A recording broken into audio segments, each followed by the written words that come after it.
guys are probably, you know, the elite in main hip hop. I would say. Well, if not now, like I hope in history we'll be looking at that. Yeah, Definitely. You know, so what, like you said, you know, Maine, like what is good about, you know, being based out of Maine as opposed to like going to like a big market in like New York or Cali, which every like typical rapper wants to do. Yeah. It's like oversaturated, but you decided to really just stick to. I think there's two reasons I would say why it's great to be from. For me, the reason I strategically stay in Maine is because if you go, you know. You go to New York, we're going to New York on Friday, we've been to Los Angeles, you go there and there's a million people trying to do it, all getting lost in the shuffle. Not to say New York and Los Angeles don't have their huge advantages. Like you go there and there's shit happening all day, every day that is not happening in Maine. You know, so there are advantages to it, but it's easier to stand out in Maine. It's easier to get the press. It was easier to get to build the relationships and to really, I don't know, to stand out. You know, it's easy to stand out in Maine. So, but you also have to have the worldliness to know that like what's gonna hold its own in Maine is not so much gonna hold its own in New York City in front of a hostile crowd. So you also have to elevate your game. And I think, you know, touring for us has really been great, especially the Universal thing with I'm Awesome. I mean, I didn't like love the experience of making music for someone else, but I loved the opportunity to tour the country and show and prove, you know, to go do my thing. So, but the other thing about Maine is like, I feel like, you know, to use like a metaphor, like if someone already wrote the book, why are you gonna write the same book? If someone already made this movie, why are you making the exact same movie? It's like, in hip hop, I feel like the same story has been told a million times, and I already get it. And Biggie told it the best, and Rakim told it the best before him, and Jay-Z says that version of it the best. And it's like people are kind of stuck. I feel like we're getting to a better place in hip hop, but like people are trying to just do the same thing as everybody else. It's like, what's the point in telling the same story again? Why don't you tell something different? So for me, I feel like I am maybe, you know, one of the first people to try to document life in the suburbs through hip-hop music, honestly, without glorifying it or making it sound like I'm the king of the suburbs or some shit, you know? Like, I don't know. I think that's just keep it real. Just keeping it, you know, being honest, you know? Definitely. That's what people really respect. I know me personally, and you know, nowadays you can kind of, you know, do your own thing. Like before, you know, like you see the whole Drake movement. He's like, you know, people are getting mad at him because he's putting himself out there emotionally. But I respect that. The same thing. Yeah, I respect anyone who's doing something different and doing sticking to their script that they set out to and not changing because of this or that and that pressure. So, you know, you talked about touring and, you know, your experience. You know, you guys are here tonight. You've been in New York next.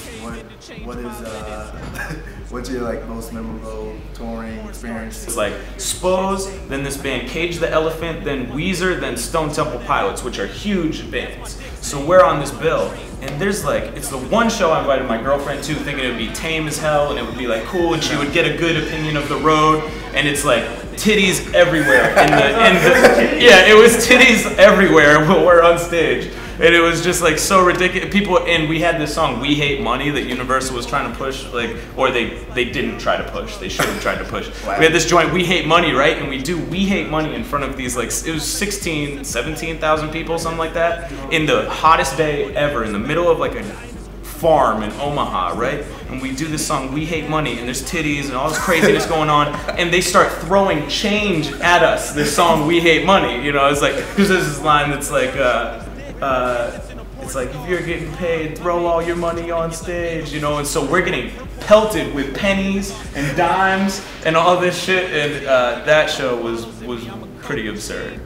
That was I never heard that one. Yeah, no, it was bad. We don't ever make a song that says throw all your money on stage in front of a bunch of impoverished people from Nebraska. Unless it's like $100 bills. They don't have those. Yeah. What would you, what kind of advice would you give to someone that's trying to, you know, be at a spot where you're at or be higher? Just really make it a living. I mean, in Boston it's tough, man. I'll be honest with you. In Boston it's tough because I started out here when I was in college. I put out my first record and I kind of tried to break in, but it's tough because there's not a lot of opportunity for up and coming acts. You got to sell X amount of tickets when you've never played a show before, and it's like that's hard. That chokes out a lot of talented kids and cuts off careers that would be something, you know. So what I'd say, man, is use the internet to your advantage. Obviously, who doesn't these days? 2012. There's no other way to do it almost, but you know, just make something different and do it every day, and know you can pull it off. You know, it's pretty much it. Like, you got to do it every day. If you don't do it every day, you don't want it.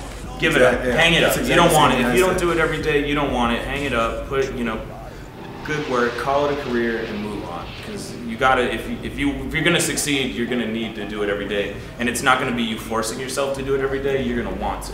You know. 100%. So, you know, we're gonna wind down, let you guys get ready for your show. Thank you. Definitely appreciate the questions, man. Good questions. One more question. So, you might have answered it. No, you haven't. So, you know, through all your accomplishments, you know, the big single, I'm Awesome, you know, 8 million views, YouTube, plus there's a couple, I've seen some other videos, so it's like, you got millions of views on YouTube, so you have that, you know, that strong internet presence. You had the deal, that's gone. You have your own deal now. You're touring, you're selling merchandise. You know, you were named next best white rapper. 5'5". But it was a complimentary headline with a question mark. But I cut that out in my bio. The best ever. The best ever. So, you know, everything you've done up to this point, the accomplishments and success. So, what is like your number one thing like that you can really say like the best thing that happened to you, or what you're most proud of? Wow. In regards to my music, I'll get into that. You know, definitely. I'd say, man, I think making the music is the biggest one for me. I think making this most recent album and really making the music I set out to make from day one when I started this, and having albums out and music, and like the goals I set from day one was just to make albums as this original, as me, you know, this who is not like any other person. Who is just me, you know, that's like the big accomplishment for me. And to have fans who love my shit is huge. You know, kids who like, you know, I'm not everybody's cup of tea and I'm not everybody's favorite rapper, but to some kids, I'm their favorite rapper. It's like, whoever would have thought, you know? So it's like that accomplishment for me is huge, you know, and the music is what got me that, you know, and the Universal deal is a big thing for me too, because I never thought I could pull that off. You know, when I started out, so it was everybody's dream, you know, and I kind of got a taste of it real quick, and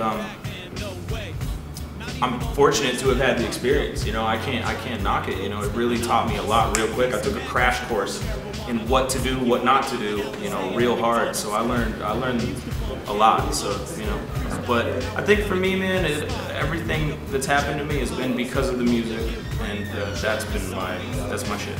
You know? Sounds good. The audacity on iTunes now. Get it. I need food. Go get it. Go check out the new video, Swagless. Yep.